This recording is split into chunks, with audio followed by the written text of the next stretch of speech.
করতেছিলাম সেই লাইব্রেরির লেআউটটা আমরা একটু দিই। অলরেডি এক্সিস্ট দেখাচ্ছে, অলরেডি লেআউট আমাদের পাবলিশ করা আছে, কিন্তু মেবি কনফিগ পাবলিশ নাই। সেটাই হয়তো বা প্রবলেম। আমরা সেটাও খুঁজে বের করব অবশ্যই।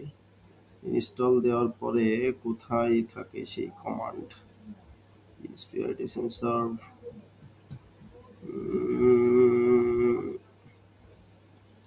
Composer library layout.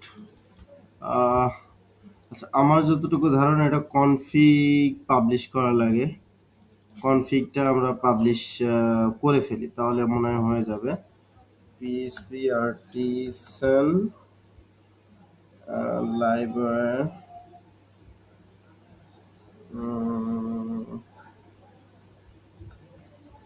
Publish.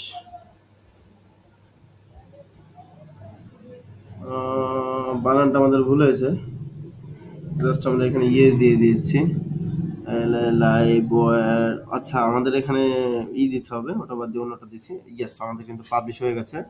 Publish হয়ে গেলে এখন এর মধ্যে আমরা একটা ফাইল পাবো। ইয়েস, এই হচ্ছে আমাদের লাইব্রেরির কনফিগারেশন। এর মধ্যে বলে দিচ্ছে ভিউ কম্পোনেন্ট এখানে হবে, ভিউ লাইব্রেরি এখানে হবে, লেআউট এখানে, পেজ এখানে, কিভাবে কি কাজ করবে এখানে, কিন্তু প্লেস হোল্ডার হবে কিনা সে বিষয়গুলি এখানে দেওয়া আছে। এখানে দেওয়া আছে কি optional SFC, MFC class.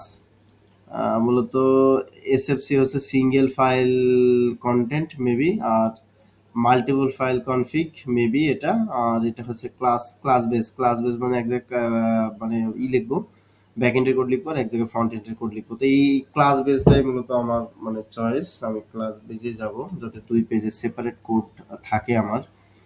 Emoji চাইলে আমি ট্রু এবং ফলস করতে পারি। এই যে এইটা হচ্ছে ইমোজি।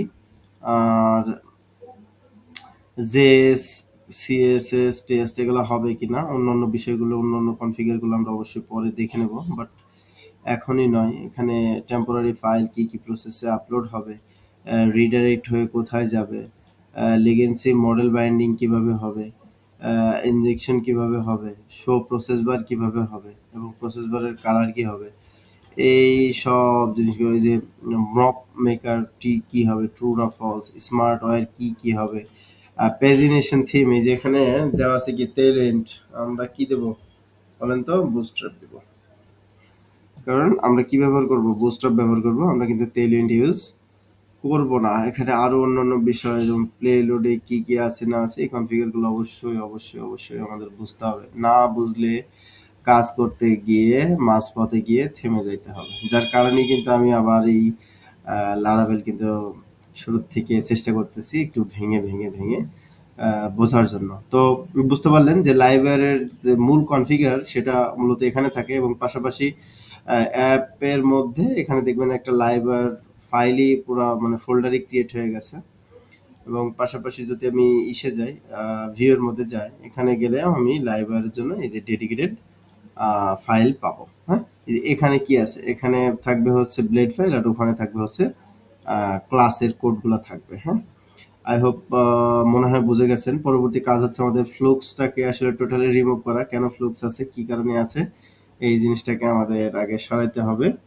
পরবর্তী স্টেজে আমরা স্টেজ বাই স্টেজ মানে স্টেপ বাই স্টেপ এক কথায় সামনে আস্তে ধীরে আগাতে থাকবো। তাহলে আজকের বিষয়টা ছিল হচ্ছে শুধুমাত্রই যে লাইব্রেরির কনফিগারটা কিভাবে, কোথায় থাকে, কোন ফাইলে থাকে, কোন ফোল্ডারে থাকে, এবং সেটাকে কিভাবে কনফিগার করতে হয়।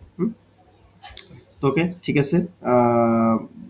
আর তেমন কিছু কি আছে এখানে? আচ্ছা, 4 মিনিট হয়েছে, আমরা এখন 1 মিনিট ভিডিও করতে পারবো। আরো একটা বিষয় নিয়ে আমরা আলোচনা করে যেতে পারি, সেটা হলো যে ফাইল সিস্টেম।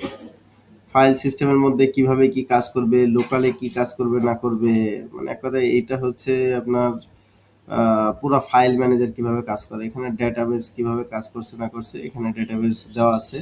যেমন এখানে যদি আমি এই প্রজেক্টে প্রোজগেস এসকিউএল ব্যবহার করতে চাইতাম, বা এটা ব্যবহার করতে চাইতাম, বা মারিয়াডিবি ব্যবহার করতে চাইতাম, তো সেটা যদি আমি এখন যদি মনে করি যে আমার প্রজেক্টে শুধু এসকিউএল ব্যবহার করবো, এই জিনিসগুলো বন্ধ করে দেবো, কোনো সমস্যা নেই, কোনো সমস্যা হবে না। কারণ আমি একই কোড বেস কিন্তু এই কয়টা ডেটাবেস চলবে। হ্যাঁ, যেমন এসকিউএল আইডি চলবে আমার একই কোড, মাইএসকিউএলও চলবে, আবার মারিয়া ডিবিতেও চলবে, পোস্টগ্রেস এসকিউএলও চলবে। মানে কোড লিখছি এক জায়গায়, কিন্তু বিভিন্ন ডাটাবেস আমি ব্যবহার